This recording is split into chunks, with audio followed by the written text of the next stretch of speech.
The dying soul is taken out of the mouth by the Archangel Michael. This is according to the writings of the Christian Orthodox elders and abbots of the Holy Mount Athos. The dying soul of a person is taken out by Archangel Michael, comes out of the mouth, they claim, at the command of Christ, while the guardian angel remains in honor next to the person's dead body until it is buried. It is a supreme honor for the Christian Orthodox that Christ has appointed the chief of the angels, the Archangel Michael, to take our souls.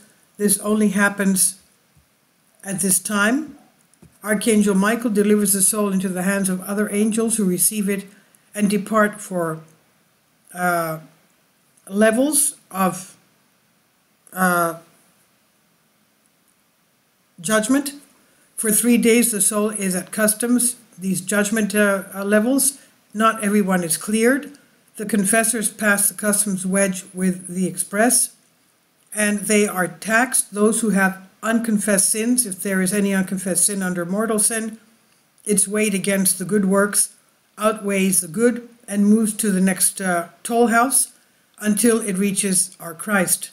But if any soul is in any toll house has any unconfessed mortal sin, it's torn down to the spot and goes to hell.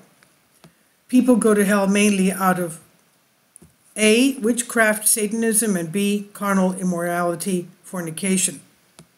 When the 3 days are over and the soul passes through the custom toll houses, it's led by the angel to the humanity of Christ.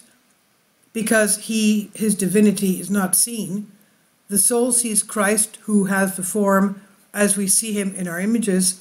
Christ has no other form. As is known, on the third day, the Church, as a loving mother, presents the huts of the third day. These 3-day abodes are present before the Lord when the soul worships Christ. Every grain of wheat from the commemoration services are prayers of those who are bound in the name of the soul. And as long as the soul worships Christ, Christ blesses it without saying anything at all. God does not judge, but the soul intuitively knows that because he passed the toll houses, he is saved.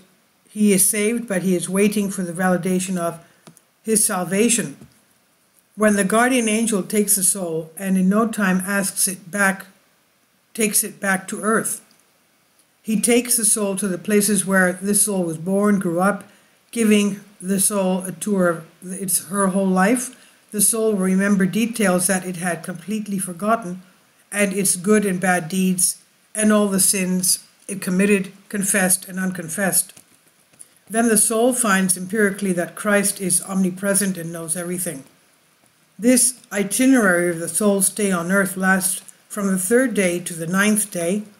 On the 9th day, the angel takes the soul and presents it again to Christ to worship him. And we now put the 9th day's huts with which the Church and the faithful build themselves for the mercy of the soul. Christ blesses the soul but does not judge. From the 9th day onwards, most of the surprises begin. The guardian angel takes the soul and leads it to heaven. The soul will see heaven from the 9th to the 24th day, but he will not be able to talk to anyone, and it will be as if we are seeing some faces that will be separated from us by an impenetrable transparent glass. The soul will only see but will not be able to communicate or hear what is happening in heaven. On the 25th day, the angel takes the soul and takes it to hell, and the same applies there. There is hence an impenetrable transparent mosque, and a temple, and it only sees without communicating. The sad thing will be when the soul sees there some of its beloved faces. And there in hell, only obscurity, the bottom of hell, will not be seen. And on the 40th day, we begin to count as the first day, the day of dormition. The soul repents again to Christ, and Christ decides as to where the soul will go for all ages. That is why the Church puts the 40th day commemorative services, which are also the most important. In this way, the soul will have the experience of the entire mental world and will be convinced that everything really exists and nothing is a fairy tale.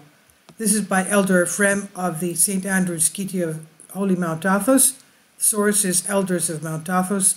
I've translated this for you from a Greek article. Please leave your comments, and thank you for your support. Finally, support my Patreon account. The daily posts are 5 videos daily, and they are totally different from what I have on my YouTube channel. Thank you so much for your support, and that you find all my content so interesting. You'll find the Patreon account details in the description box below.